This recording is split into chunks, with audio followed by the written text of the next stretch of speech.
Happy Friday, everyone. Welcome back to another episode of the Matt and Matt Show. Matt Garrity of CMS Critic, Matt and Queenie of iMedia, coming to you again with our hot takes on CMS, DXP, AEO, GEO, UCP, MCP, all your favorite acronyms. What, NBA, MLB? We'll just toss all of our favorite sporting DMX, all of our favorite sporting TLAs in there as well. But happy to have you here with us again. Matt, it's been super busy. I guess maybe the first thing to talk about is we've been on the road. I know we talk about that a lot. You know, we're out in the community. I think you mentioned in Germany that's some of the oxygen is being, connected to the people in the Boy and Company community, but also the broader ecosystem of platforms and the people within them that we connect with. We get the opportunity to talk to regularly. But, doing this is it's complicated because we have to balance out the responsibilities we have. But B, we often run into problems when we're out in the wilds. And I think just to kind of go back a few weeks, we were, as we on the last episode talked about, heading to Frankfurt, Germany for CMS Summit 26, the second annual, we'll call it large format Boy and Company event. Really well attended, really awesome, diverse, interesting, eclectic group of people, enterprises, lots of agencies, and of course vendors in the room for really lively conversations. And you and I, as you mentioned, we bookended the keynotes at the beginning and the end. So we'll talk about that. But before we get into the sort of the granular stuff and then the other trips we've been on over the last few weeks, where again we are so privileged to get to talk to so many of you out there. But we do end up in these travel woes, right? We do end up dealing with a lot of problems. And I wanted to talk for a minute just for no other reason than to, sort of get the collective support of our community on how challenging this can be at times. So when I arrived at we'll leave their name out of it, okay? The hotel's name out of it to protect the innocent. But when I arrived in Frankfurt at 6 something in the morning, overnight flight coming in from the East Coast of the U.S., I arrived at this hotel, which is all automated, right? So it's all seemingly agent driven, right? I don't see humans anywhere. And I get to the front door, it's 6:30 in the morning. So Uber gets me there, no problem, right? I arrive without a ton of traffic or hassles. Everything's going smoothly. And then I get to this hotel and I get to the door. I don't know what the hell to do. I mean, there's no instructions. I see a couple of buttons, but one of them looks like HAL 9000, like there might be a camera. The other looks like something I would put a hotel key up against to kind of, as a keypad to allow myself to get in. But I haven't checked in yet, so I don't have any access key or any way to get in. And I just start pressing on buttons, which is I guess the last thing you're supposed to do. But short of, having to sit outside where I think it was maybe 45, close to 50 degrees Fahrenheit, not very comfortable to be outside. And it's still not even 7 o'clock in the morning. Most things in Frankfurt, it seems a little on the sleepy side. Like I don't see anyone on the street. No one's up yet. It's like Hoboken in a way where we were. Right? So I start pressing buttons and I don't know, something happened. One of the buttons must have triggered something and the front door opens. Right? And this sounds like the beginning of perhaps a horror movie, a Blumhouse horror movie. But I get into the lobby and there's no one there. It's just completely dark and very interesting decor for sure. And I settle in on I find a bathroom, first of all. So order number one is I've been on a flight all night. I got into the airport. It's only now settling on me that I got to find a bathroom. Thank God they had a bathroom in the lobby. It wasn't locked up. But there's not a human to be seen anywhere. So I settle in on the couch. I get to the website. I start looking, okay, what am I supposed to do? How do I get to my room? And eventually I discovered that they only open, I think, at either 9 or 10 in the morning, where they actually have humans at the front desk. So I just proceed to wait until someone arrives and they can take me in. I can get things situated. And in the time I had, I reached out to Giannis, a few other people. I was able to go hang out at Olivier Dabrikow's office, maybe about a mile away, have lunch, and then come back and get checked in. But tell me about what happened to you, because I think you kind of ended up in the same situation. And then I want to hear about your travel woes on the way back as well. Yeah, no, it's exactly like you said. And it's one of the interesting things of doing the Boy and Company events. I very much appreciate that we're kind of booked into hotels, like we're a traveling sports team. You brought up your acronyms there, but it's a different kind in that it's like a box of chocolates, as Forrest Gump would say, right? You don't know what you're going to get. And so I've been through but it's a lot of splendid discovery at a lot of these. Like I've been in some where you walk in the door and the bed's right there, and you want a living area, you kind of move the bed up. And but I appreciate all of it. I'm not trying to speak down on it, but this one was really interesting. Much like you said, you get in real early to Frankfurt. We got in even earlier, I think, than we were supposed to. Frankfurt has got to have one of the longest customs lines I've ever seen. And they kept moving between having people upstairs, and then it's like, we're going to open downstairs, but then it was like a head fake. And then it's like, you're back on the line. And so you really don't know what you're doing. And Frankfurt is one of these hub cities for like all of the world in many ways, where a lot of folks will fly, and that is a place where you do a connecting flight. So there's so much action. I think I got through so quick because probably 1% of the people who fly to Frankfurt are going to Frankfurt. So they're like, all right, we got someone, come on through. But I got through, I got my Uber, and then they bring you to the hotel. And much like you, I come up to it and I'm like, okay, let's open this little gate here. And we walk up to the door. I have no idea. I'm texting you, but it's 6 a.m. I mean, I don't know if you're awake. I don't know. I have no idea what's going on. Right. And then you're like, I'm out on a run. I'll be back in a bit. I'm like, okay. And you're like, just press the button on the side of the door. I'm like, really? Is someone going to pick it up? Like, is this, it almost feels like in the US, we have these 24-hour gyms and they're staffed for like 2 hours so they could sell memberships. But otherwise you have your key fob at least to get in. Right. But here you're just left to your whims. And much like you, I start Googling and I'm like, oh my gosh, 10 a.m. to 3 p.m. are the hours. And there's just no one here otherwise. Yeah. I mean, don't most people from the West come in overnight? I mean, there's got to be a solution to this.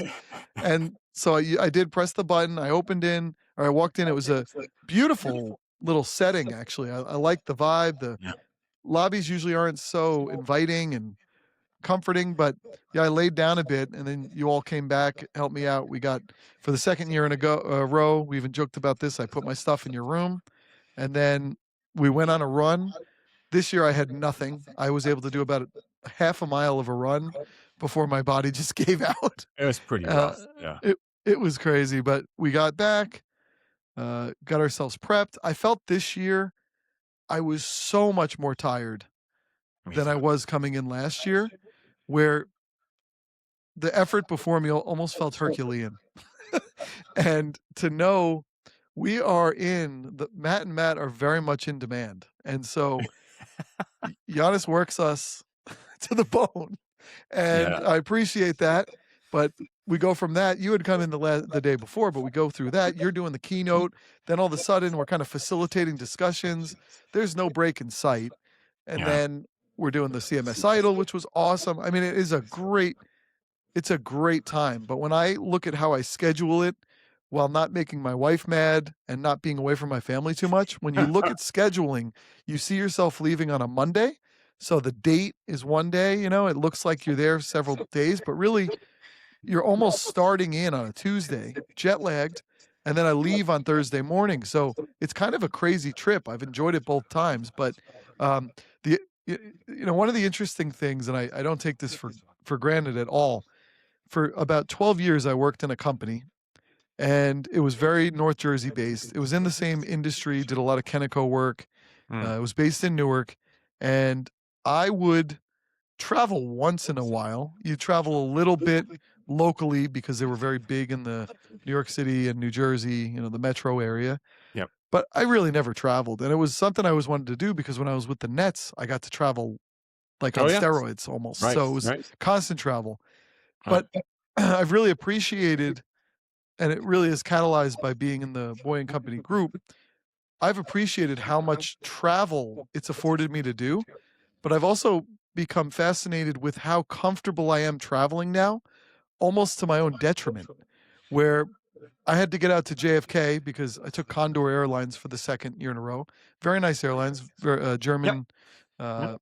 based, but I have to go out to JFK to get on it. It's about half the price of flying out of Newark, and since I'm only going to do it once a year, I don't mind it. And I'm just like, yeah, I'll take my time, and then I'll just take the long drive in, park in long-term parking, and it'll be fine, and then kind of roll through. But I'm getting way too comfortable with doing this because all of a sudden I'm like still unshowered. I'm doing all these calls in the morning, and then you're like, the flight's in like 4 hours. I should be fine. And it was 2 hours in, you get through you with this TSA pre and all this.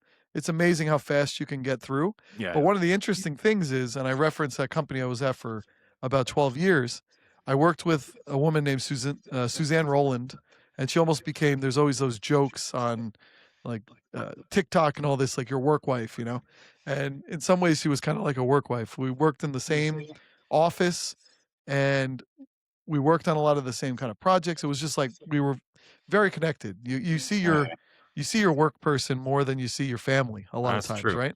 That is And true. Yeah. she had a growing family, young kids when I started. Now those kids are older. One of which is in college. I think the other one's finishing up high school. Her daughter in college, though, comes into this story. So I get into the airport. The interesting thing with JFK and Condor is it's like JFK's huge. It's got like 8 terminals, and it's got a good system that takes you Big around. train. But Big train yeah, that the takes air you around train, everything. Yeah. absolutely. And the terminal there is pretty shabby in terms of the options there. So for the second year in a row, I just kind of bellied up to this little airport bar, and the flight starts at 4:25. So it's a weird time where you're kind of like, let me get a good meal in here. They will feed me on that. But let's get a good meal. Let's see if we can have a glass or two of wine so I get sleepy on the plane. But you're eating like at 3:15, right? And so I'm sitting at that bar, and all of a sudden I get a text from Suzanne Rowland. Hey, are you headed to Frankfurt right now out of JFK? And I was like, yeah, you? And she goes, no, my daughter Annabelle just texted me that she heard your name announced over the loudspeaker for a document check. I was like, oh, thank God, because I didn't hear it. But I'm like, talk about the randomness of this. And so all of a sudden she's like, if this turns into some kind of lost situation, I hold you accountable for her life. Jeez. No pressure. No But pressure. But at least you'd be there, right? Her work husband would be on the island. How random is that? And we're in New Jersey, so JFK is not really an option for us. And she happens to be on the same plane. She was going somewhere else, but still the same Condor Airlines plane out to Frankfurt. And I didn't see her, but then I saw someone who looked like a Roland coming through, and I was like, Annabelle? She's like, yeah. So of course we took a picture. I sent it to her mom. And then there was a guy right in front of me who was wearing a shirt that said lost. And I took a picture of it and sent that to her too. Oh, jeez. But those are the kinds of things you just can't make up in life. And it so fascinates me that the amount you can be out there. We talk a lot about like you give what you get, right? But I think when you get out there and you try to connect, serendipity is not magic. It's just a lot of reps of human connection playing itself out in real time. Yeah. Yeah. I have one more story and then we'll move on. But so in the vein of serendipity and having people in your sphere, just seemingly pop out at the airport. So we were in Atlanta right after the week after for both the meetup that we did, and then I stayed on an extra day to attend the Typo 3 Summit North America, which was fantastic, and I'll talk a bit about that as well. But uh, on my way back, I think on Wednesday night, I'm in the airport at Atlanta, and I'm just checking in at the desk, and I get a tap at the shoulder, and it is my son's best friend growing up who was sleeping over at our house all the time. Also graduated from University of Florida last year. He now lives in Atlanta and just happened to be coming home for the weekend or for the balance of the week and into the weekend to see his folks who we still know don't live too far away from us, but just happened to be on the same flight with his girlfriend. So we hung out before, and then after I grabbed him, and my son was actually picking me up at the airport. So he and his girlfriend came, and we were able to get them all connected before they left, and it was just like one of those magical moments where I just remember them being little, be just sleepovers at each other's houses and in each other's uh, just in each other's lives in a big way, and then separated now for a number of years. Went to the same university, and out in the world, he's working for an engineering firm up actually in the Ponce area where we were, about maybe 10 minutes from where we were having our meetings. And he just happened to be on the same flight. So I hear you. I think there is um, some kind of formula, some kind of mystical formula to the serendipity about it, which is one part the universe and one part just making yourself available to the universe and then really being open to it, being open to receiving it. So great sentiments. I love it. I want to talk for a minute about the what we had on deck in Frankfurt. For those who were not able to attend, it was a really, as I mentioned, a very eclectic group. We did kind of I think what we'll call an impromptu Matt breakdown at the end of day one. Yeah. Talked about Kate Kenyon of JP Morgan Chase, and her. I think a lot of people, we saw. I think we both agree. We saw just a preponderance of comments and positive vibes about this event on LinkedIn. Many people. It was the posted best about ever, it. I think. I think it was the I best agree. ever Yeah. crowdsourced Yeah. recap where people almost took the raw material of the whole event and Yeah. packaged it in their own representation of it. It was like user generated content from this event. It was next level Incredible. in my mind. Yeah, I think it raised the overall awareness and visibility for what the big through lines and the keys were. One thing that I saw a lot of people comment on was in Kate's presentation, where she kind of took us behind the content ops veil. She said that metadata is AI's love language. I saw that in many people's posted comments. So that was a big takeaway, which of course, kind of speaks to how we structure for AI, right? And how important and it's not just AI. Metadata has long been a very important, central, critical, vital part of how we structure content, how we structure the data that lives behind the way we structure experiences, so that SEO can do its job. Now AEO, and I want to talk about that. We'll come back to that as well. Florian Keachin, who's with B13 agency, who I got a chance to spend that first day I was in Frankfurt with himself. I mentioned Olivier, several other people from different agencies who are in the Typo 3 community. And again, we did that Typo 3 event at the Georgia Aquarium the day after our Atlanta meeting. I think a lot of people had very positive things to say about how he was focusing on the hidden risks of the human layer becoming a bottleneck. And just, I think Tom Cranston talking about, I mean, he's traditionally been known as the AEM. Adobe or AEM guy in our group, right? And he sort of evolved that into becoming the MX guy, is what I said in my LinkedIn wrap.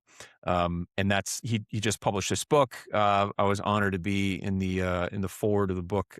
He gave me some credit for. I didn't really do much. I was just there supporting him in the early days of kind of thinking about how this could be turned into a bigger corpus of content. And he's now made that happen. He's published a book about machine experience. And I'll put some information in the show notes around that. We were lucky to have Liz Nelson of Sitecore, which was awesome at the event. I spent a lot of time with her chatting on day one. And I happened to run, she and I were both leaving the hotel at the same time on the Wednesday morning. Was it Wednesday or Thursday morning? We like, there's no one else up in the world except me and Liz. And we didn't even know we were staying at the same hotel. We were all staying at the same hotel, and we're both getting an Uber for first thing in the morning. So it was really nice for me. It was really nice, kind of magnum opus to the whole thing, because having her there talking about the deep waters of the compressed internet, and then this concept of harness engineering, which was really amazing. I think some of the things that she talked about through the lens of Sitecore, what they're doing was just fascinating to hear about. We had Chad Solomonson, who's been a fixture at a number of our events now. He was in New York with us. He's with RDA.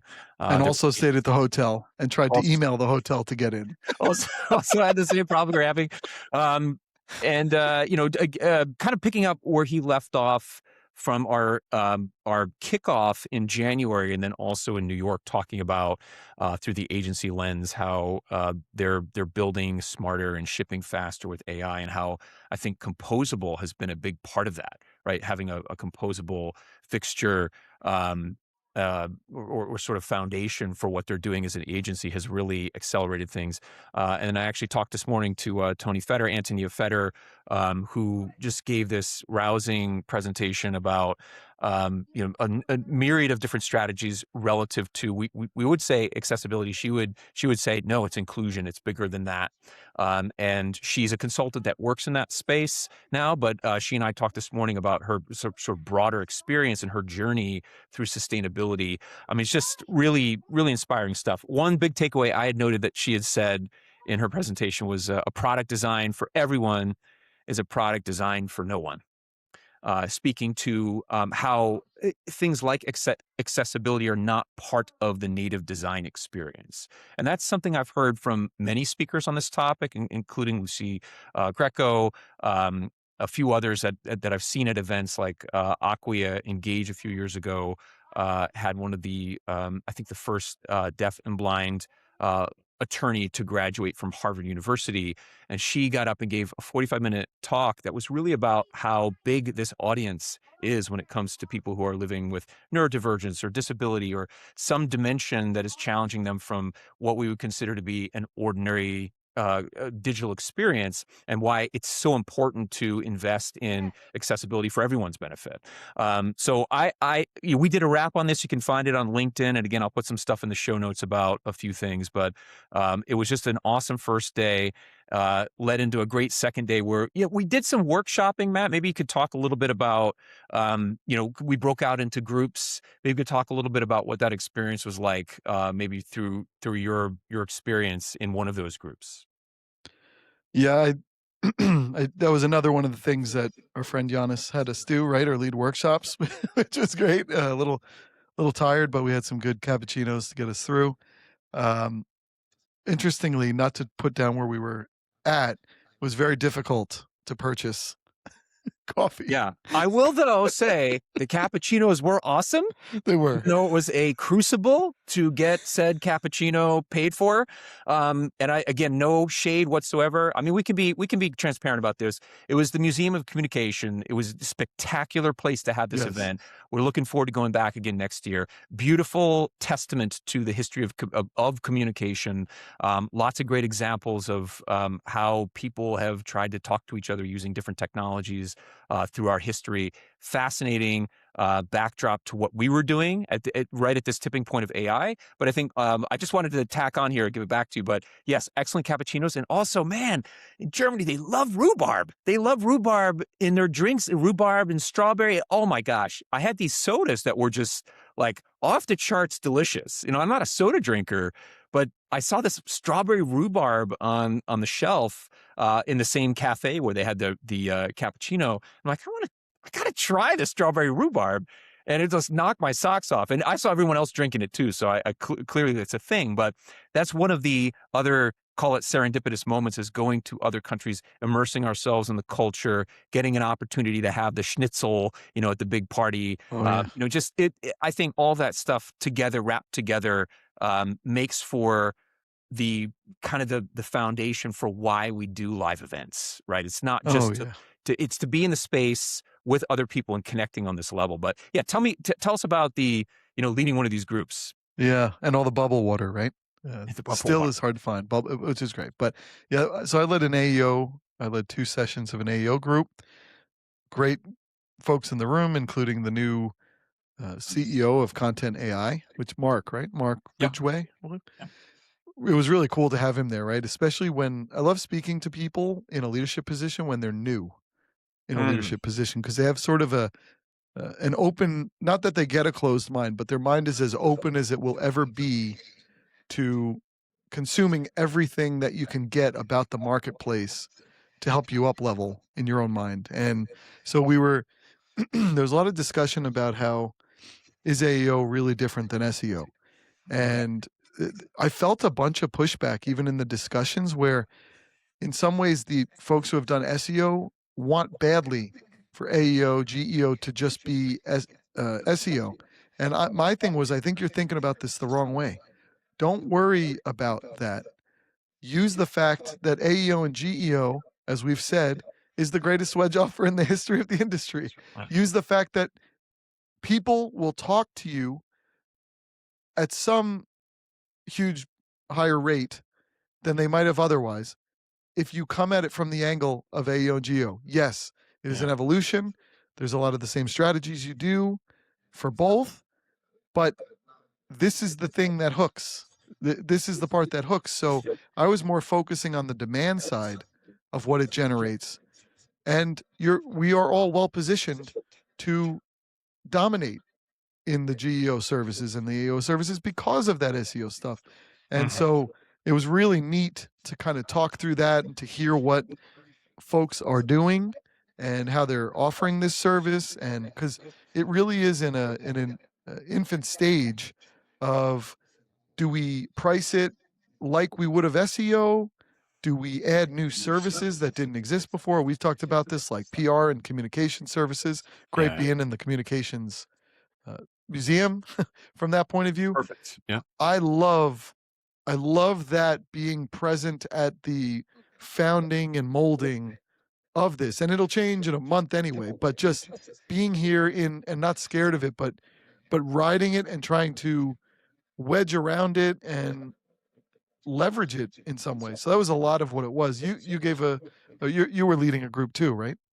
I was in a very small group. Actually, Liz Nelson and I were in a group, and we were talking about I think a lot of things in the agentic AI vein, and what we told the line on token maxing. We talked about some of the big sort of existential challenges that exist for organizations trying to harness it at scale so that they can get to this. What is agentic AI? I would argue that, and I said this in my keynote as well, that I think we've moved past AI. We're really focused on agents now as being a way of unlocking the value, the ROI. But I have a lot of data. I'm going to be at Umbraco's Code Garden event in a couple weeks, or actually a little over a week in Copenhagen.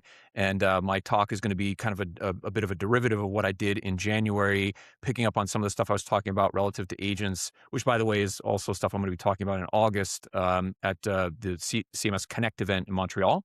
But it's obviously the undercurrent of everything right now, because we're trying to understand where the value is with agents. And I asked that question of the room: will we be talking about this in 12 months? Will we move on to the next thing, right? And it's hard for us to even predict what that is. It seems impossible based on the hype cycle graphic that I showed from Gartner that we've got some time. I think AI agents are sort of at the crest. They're peaking around this sort of irrational exuberance or market, a lot of the market momentum. And you can see what's dipping into the trough of disillusionment is all of the foundational models, the frontier models. I mean, they're running into a lot of problems too. I've been listening to enterprise practitioners talk ad nauseum about the challenges of, Opus, man, I'm having all these new problems with the latest model. It's changing things that I thought I had locked down with the previous version. There's a lot of fluidity. There are a lot of challenges. And I want to, before I get off, because I'm going to go off on a tangent here with agentic AI or agents. Tangentic. But yeah, tangentic.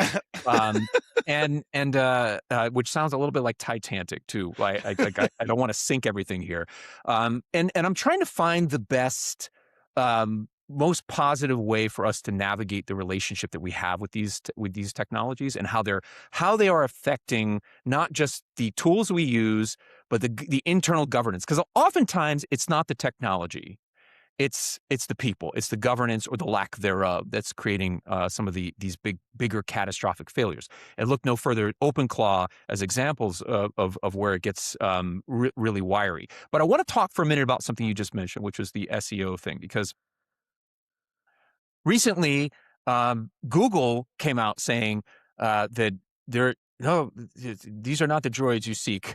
There is no AEO, there is no GEO. These are not distinct disciplines.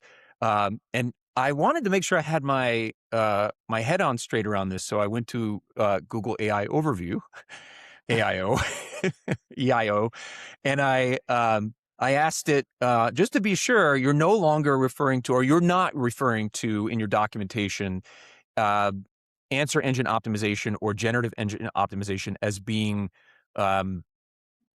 tangible expressions of what we're focused on right now.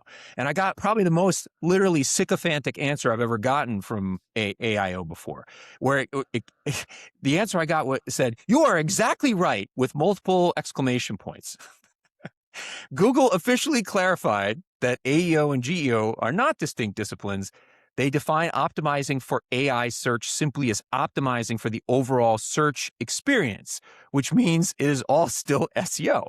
So, Matt, you're like tapping into something here, because I think you have to call something a thing in order for it to have meaning, right? And just because we refer to it as AEO or GEO, and that has implied value, market value, perception, whatever it might be, visibility, awareness, and acts as that wedge. It doesn't mean that it can't coexist or harmonize with what we think of as being traditional SEO. I think Google has a vested interest in wanting to have everything still fall under this, the guise or the umbrella of SEO. So I wanted to get your thoughts on that, because you touched on it because it came up in your session, but I think I'd like to dig a little deeper here on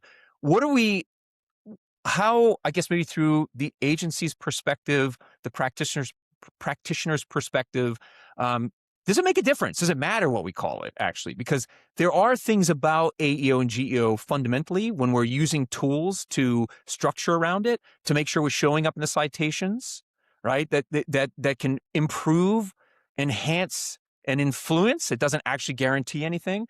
But in that way, it's much like SEO, because it's sort of a crapshoot, right? I'm going to do these things. I'm hoping it's going to improve my performance. And it in that way, it still feels like it's part and parcel of the same practice. So you dig into this a little bit more for me. Yeah, and actually, when you talked about asking AI Overview for information on itself, it reminded me of that old thing where you would Google find Chuck Norris, and then the Google result would say, Google won't search for Chuck Norris because it knows you don't find Chuck Norris. He finds you. Perfect. It's perfect. Yeah, there are a lot of talks, and there were several at the event where Nicole Rogers of AI1 to Z did a great job on this as well, trying to educate on the different AEO, GEO, AIO. And I thought that was great. My thing from a branding point of view is go with the thing that's going to connect with people and have conversations. For whatever reason, it is GEO.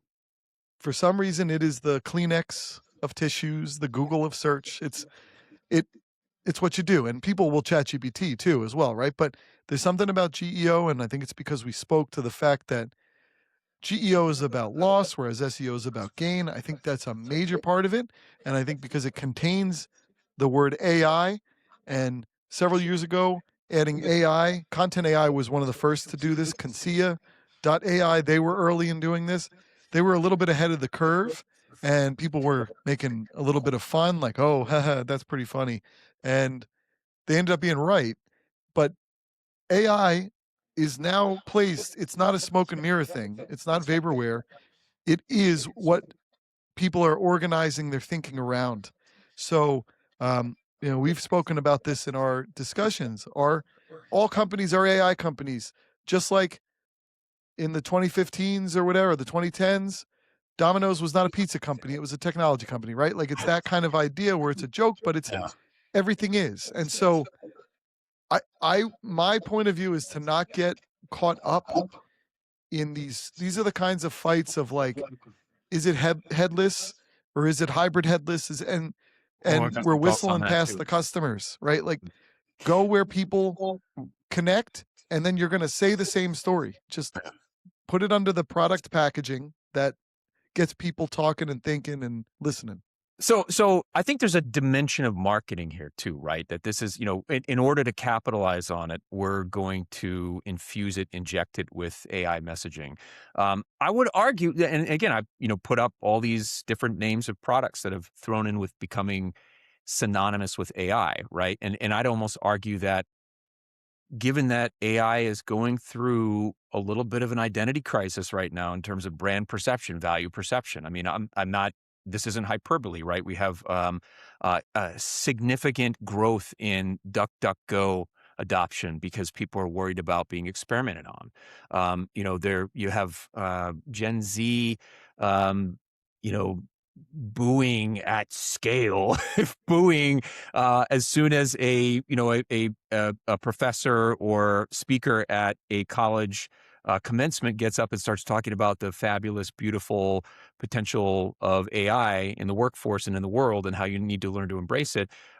So there's a lot of there's questions about brand perception versus value, and again, that's a real equation you're trying to balance because organizations are trying to understand where the ROI is in this, right? So in a year, so again, I go back and point at the content AIs and others as being somewhat prescient in seeing that this is where the value was. And they were very early. They're a great example of a company that was very early in bringing, from a workflow perspective, content generation into their tooling. And I think that lined up really nicely with the way that their vision for the company as being an AI first company. But again, I kind of argue that, are we getting closer to AI is the substrate, it's no longer the product. Is everything just going to be AI, right? So if we get to this point where it's no longer a differentiator, everyone has it, do we end up back at the value from a foundational perspective of calling something SEO? Because it's inclusive of all search, it's inclusive of all of these competencies. I like what you're saying though, because I think the real goal here should be to understand where the energy is and how do you frame it? And I think the framing around where is their loss and where is their gain is the right way to look at this. So whatever we call it is less important than why are we doing it. So it's not less the branding and the best, the marketing around it, and more of what is the actual purpose and can it deliver? Can it actually live up to the outcomes that we're hoping for? But I thought it was an interesting conversation because I think you heard it, which you and I didn't get a chance to talk about that. And then I've been reading about this and people having very strong opinions about it, particularly those who have been in long-standing search practices in agencies or, Search Engine Digest, Search Engine Magazine, some of these organizations, Land and all this. Search Engine Land, right. So it's, you kind of have your brand identity wrapped up in this very specific vertical area of the marketplace. So I wanted to talk about that. That's good. There's one. So something just occurred to me the other day. I think it was Wednesday.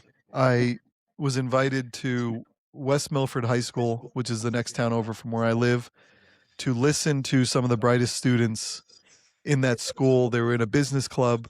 My neighbor is the head of that business club. She's a longstanding teacher there at West Milford. Her and her husband were both. He retired this year. I think she's coming up soon.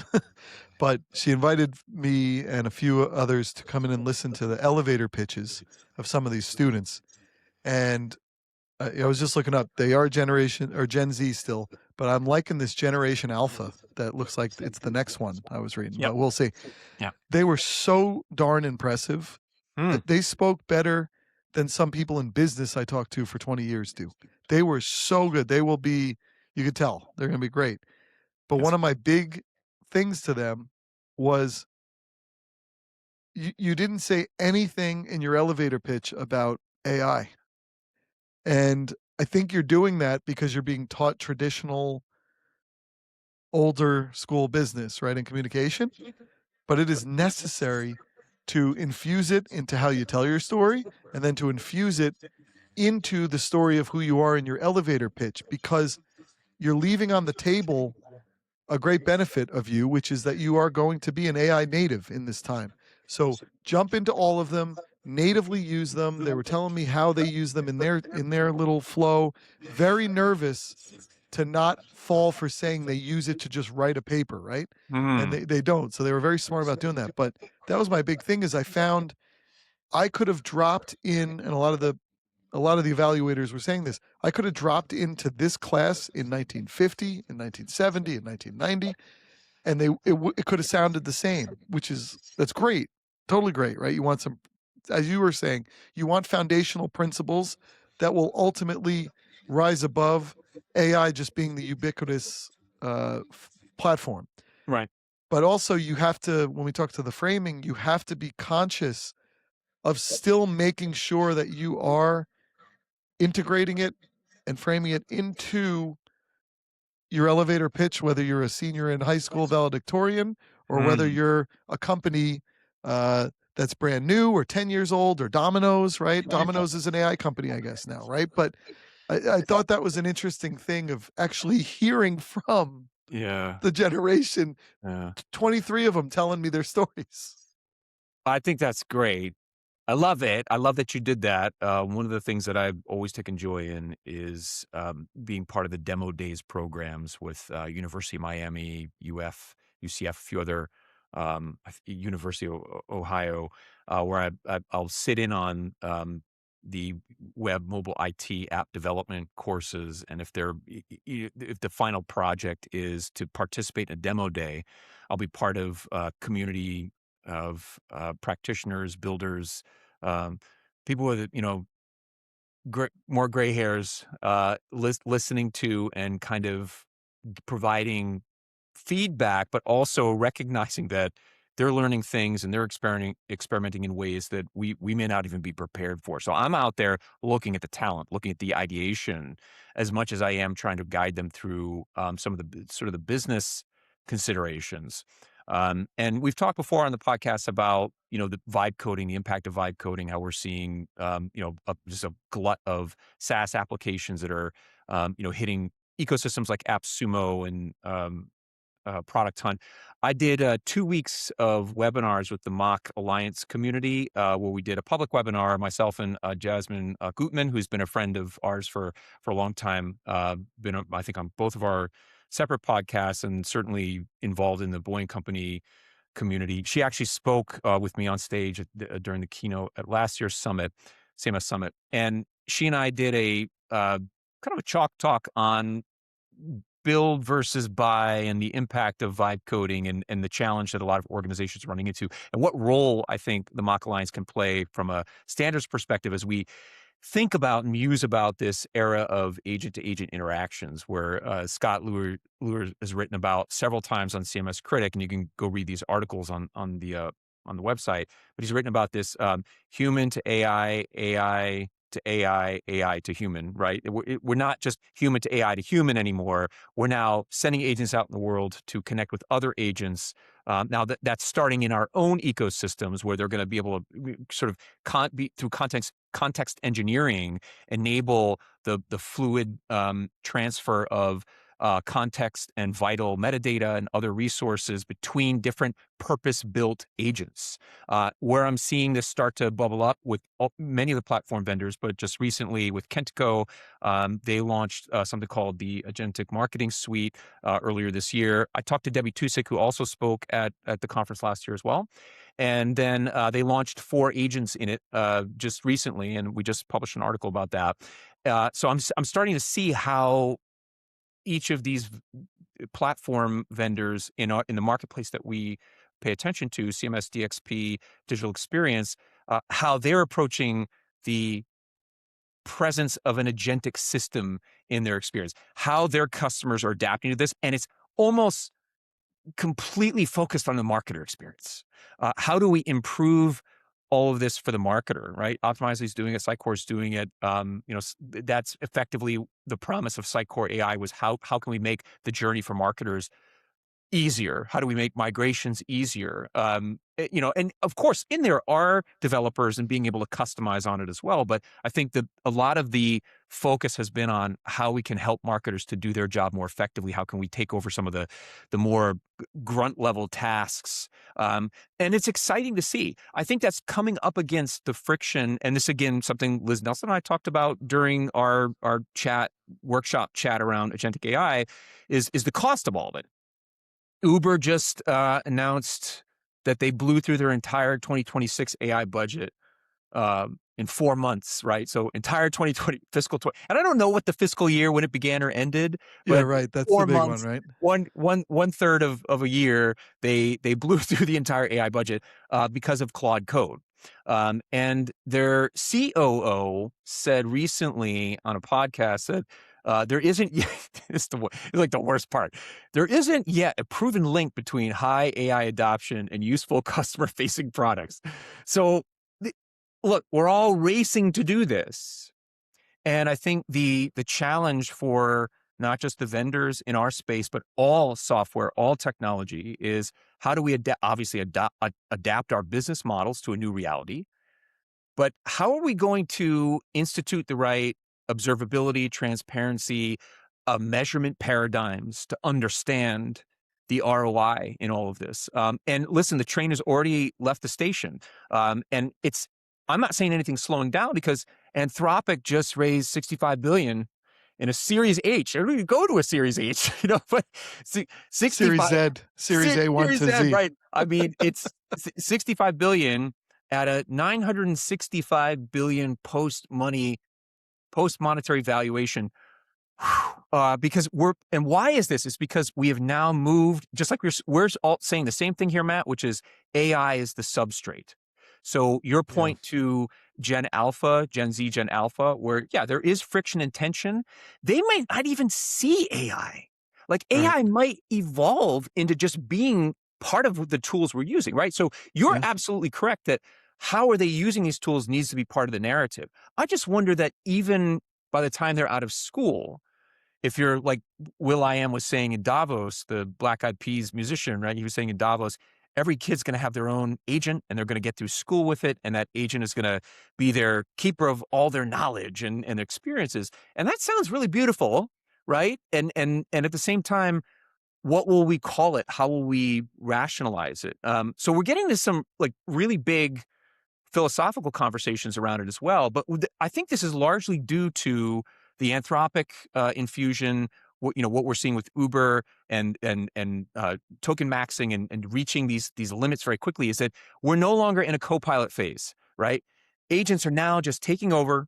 Wall Street Journal says by the end of this year, we're going to have the average enterprise will have 150,000 agents in production. So how do you control all of that, which is something Jasmine and I were talking about? How do you keep an eye on all of it? And I think this is the great question for the balance of the year as I pay attention, you pay attention to more of these tools, not just delivering the AEO piece and being more proficient at that, but the bigger agent-to-agent interactions that we're going to see out there. I know I went on for a while there. No, But so I'll there's cover a all the couple agent stuff. there's a couple things off of that are really it's very interesting that you use the word proficient, because Perficient, the agency, announced a couple of days ago that they've partnered with Lovable, They're the first enterprise implementation partner for Lovable, which is one of these vibe coding applications. I think Replit is in there, Cursor as well, right? Is Base Cursor 44. in Yep. that? Cursor. Yep. Yeah. So I thought that was a fascinating, which ties into the next point, build versus buy, or as I've been trying to think of build versus vibe versus buy, like whatever. Build versus buy is the most, this is something that is an offer right now, like GEO audits, right? Were a great wedge offer. Build versus buy is a massive go-to-market offering play. But the crazy part is it's not a play to necessarily just gain customers. You said philosophical. This is a play for existential existence for these platforms. Making the case of build versus buy is the literal case that decides how the DXP, CMS, MarTech adjacent platforms survive. Because you must, like in a court of law, you must make that point about buy. If you're a traditional DXP vendor or CMS, you have to make that case in order to continue being a company in the way things have gone, right? I mean, it's a pretty amazing thing, and I've started to hear this a lot. We've always heard build versus buy, and it's really, maybe it was because of yours and Jasmine's webinar. You've always kind of heard this as something that's out there, but it was in a whole different sense pre-AI. Now it is absolutely existential. It is, you have to make the case, because otherwise build is so different now. Yeah, you're spot on, man. I mean, this is what we talked about. And I think we don't have enough time in this episode. Maybe we can do a deeper dive. And again, we want to hear from voices out in the community. We're about ready to bring on some guests. So we'll be talking more about that and having the confluence, but also convergence, I think, around opinions as it relates to build versus buy, where I've talked to agencies and they've been, and great reference on Perficient and this, what just happened with Lovable. I think it's a great example of how it's evolving and still requires the really smart, the intelligence of creativity.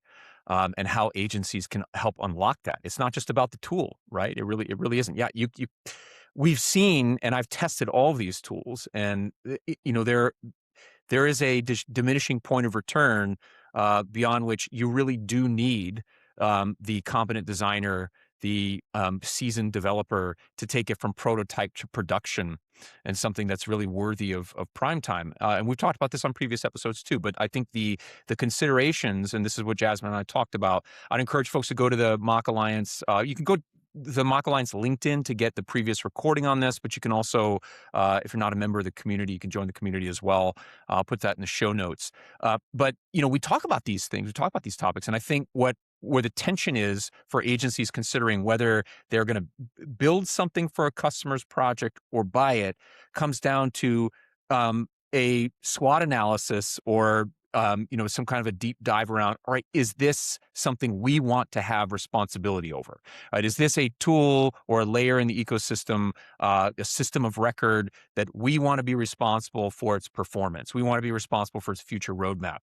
And that's an enterprise consideration too, if they're deciding to go it on their own directly. I mean, we've heard stories of enterprises saying, hey, we don't need Salesforce anymore. We'll just conjure it into existence.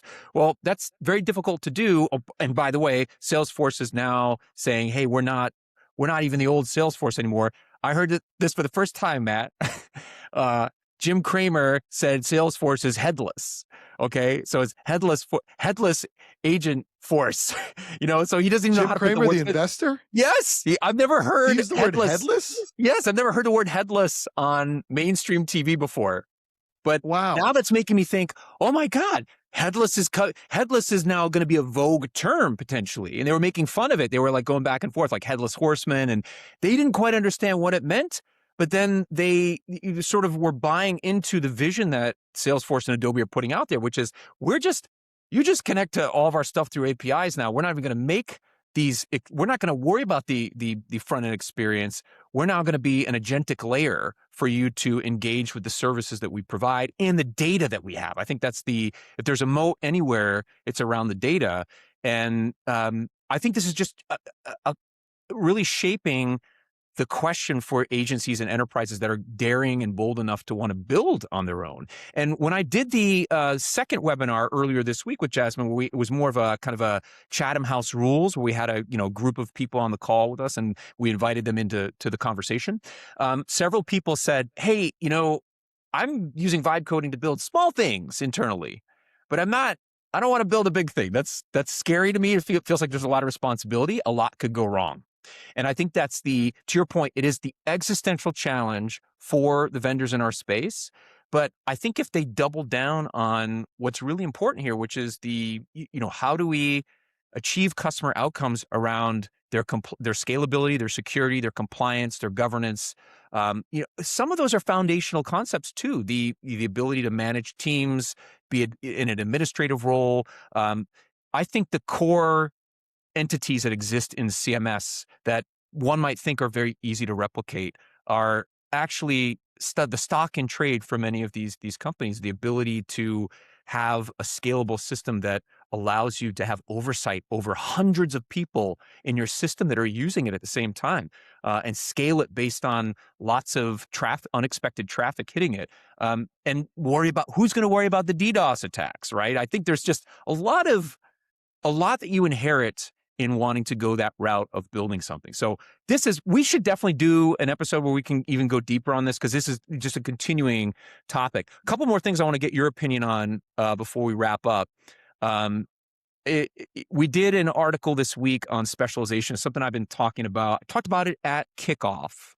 I said I'm seeing more platforms sort of move into, if they're not fully embracing this idea of being an agentic experience platform, which, as I said during my opening in Frankfurt, like, what is it when everybody's calling themselves that, right? I mean, how do we differentiate around the dimensions of it? So we have, sort of the crop of vendors that are moving rapidly in that direction. And then we have vendors that are perhaps, we'll call them downstream, mid-market, or maybe even niche, but I like the word specialization because they're focusing on some unique way of either coupling what we'll call traditional agency services with their products, or they're hyper-focused on a very specific industry, or like Brianna Sim, who you know very well from March Madness. She just did an amazing job as being just this firebrand. She and I had a great conversation about how Simplicity, her product, is really very clear on the market it's trying to serve, public sector in Canada, and what their growth goals are relative to AI. So I took three of these combinations of specialization and kind of explored them. One was with Rebel Mouse, a company I've known for many years. They do fantastic work, but they're just they don't do multi-CMS. They just have their own product, and it's very AI forward. But they are a creative and technical agency as well, so they do all the implementation. And then you've got Chris Bryce with Dot Fusion, who's a member of our community, and he's got, unbeknownst to me until recently, a product called Crew CMS, which is just focused on digital experiences for the commercial real estate market. Like, he doesn't do anything else. That's it. So I'm just curious, when you think about, because you've been in the agency game for a lot of your career, when you think about the blend of these services and having your own product, I mean, how does specialization or niche kind of land for you as a way to navigate through this? Because I think the most important thing for these companies is having happy customers, having a good relationship with their customer, and being really tight on the intimacy level. Yeah, well, and I think Gritto is in this as well, right? Gritto is in this as well. In terms of its higher ed play. Yep. I mean, I've actually been. It's another philosophical question. Does going deep into a niche or an industry, is it valuable, or does going wide go valuable? It's almost like a stock market portfolio, and I almost think the story is told after the things happen, and then you can look back and go, yeah, we're niche, or you have enough customers that you build a component or library over time because you've worked with those, that now you can try to flip it around and sell the efforts you put into that for a lesser cost. I was actually looking at there's a company in one of our DXP ecosystems who specializes in accelerators or template systems for credit unions. And I saw an RFP go out for a credit union, and the RFP was from a company that uses one of those. And it got me thinking, was it a moat to specialize before AI? And if you did specialize before AI and have all the bells and whistles needed for that specific vertical or industry, how did AI change that? Did it make your old system less important or less useful? Do you need to update it to the new time? Can you just start now and leapfrog all that and just make the customer connections, the human connections, and then build it? I mean, I think it's a play. It's definitely a wedge. Customers like seeing that other industry customers are with you, but also customers are all pretty unique as well. It's that idea of, is it too templated? Do they want a little, I always remember when we would do these briefs when we would kick off a website project, and you would say, give me 3 influences of websites you like. The amount of them that would say apple.com, amazon.com, and then like, if it's a law firm, some law firm website. Right. And it's like, okay, I get it. So a lot of people really do think they want fully unique customization, but I do believe that specialization that goes really deep provides such depth that customization you seek is possible at a better cost, right? Like, so the moat is kind of shifting. The water is leaving the moat sometimes. It's a bit of a moving target, and I think you need to be regularly reassessing anyway in the time of AI. Is that still a moat? Is that industry? We work at iMedia. We specialize in the performing arts industry. So that's a very simple thing. They have the Tessatora CRM that everything's built on. There are performing arts centers all over the world. In most cities in the world, there's opera houses. There's there's 92nd Street Wise. There's Carnegie Halls. There's all of these kinds of symphony halls, all of them, and it's a great market because there's so many, but it's in transition too. And it's hard between customers wanting to feel special about their digital world, which is, as I said, Domino's is a technology company. Everyone's a technology company, even performing arts. They want to feel special in that world because a template makes me feel a little bit like using a Lovable or Replit too. It has a memory cliff on it. It has only so far you can go with it. And people feel hemmed in by a template sometimes. Right. They don't feel they're getting their full creativity, but there's a cost and there's a savings to being in a system like this. So I think there's a lot of philosophy and psychology that goes into play with these.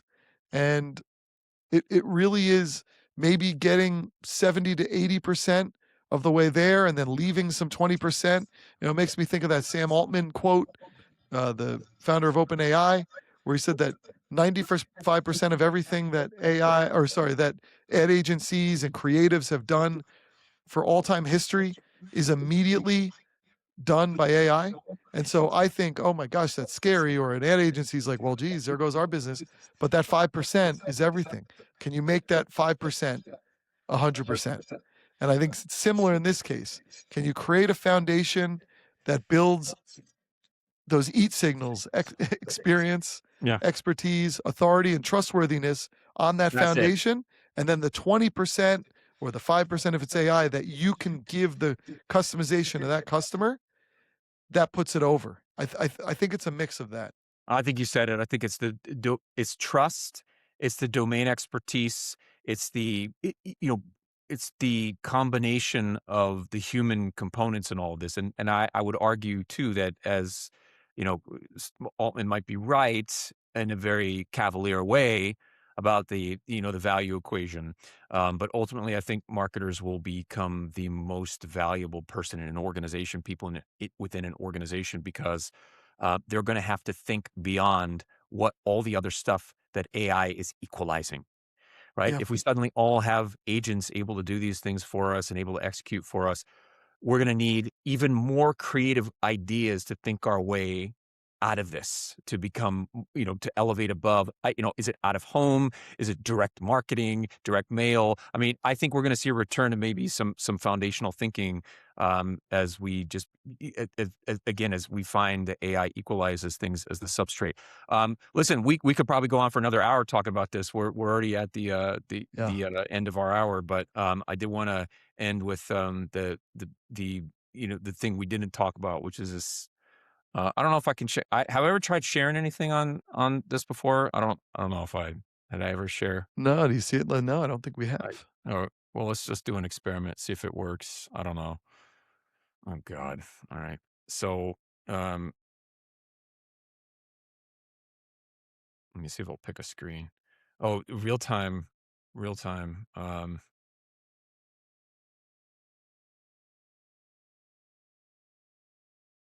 Did it work? Yeah. Oh Oh, Lord. All right, here we go. So for those of you that did not see, I want to be. Well, it's alright, mama. It's alright with me. It's alright, mama. Any way you gonna be, baby, it's alright. Baby, it's alright. It's alright now, mama. CMS is everything I want to be. it worked. all right. I don't think there's any better way to end it, Matt. Agreed. All right, You have let me left. stop it You from have being. left. You have left the riverside. I left the riverside. Listen, I was goaded into doing it. I had a lot of fun doing it. I think this is all about people at the end of the day. And I think you and we had a great time. We got to spend the next day together as well to kind of decompress, and we went to dinner. I really value and treasure the ability for us to do this and connect with the community. So let's we've got a lot more to talk about, a lot more for the next episode as well. I'll be at Code Garden, so I'll probably cue you in on what's going on there as well. And yeah, I'll put some stuff in the show notes as well that we mentioned during this episode.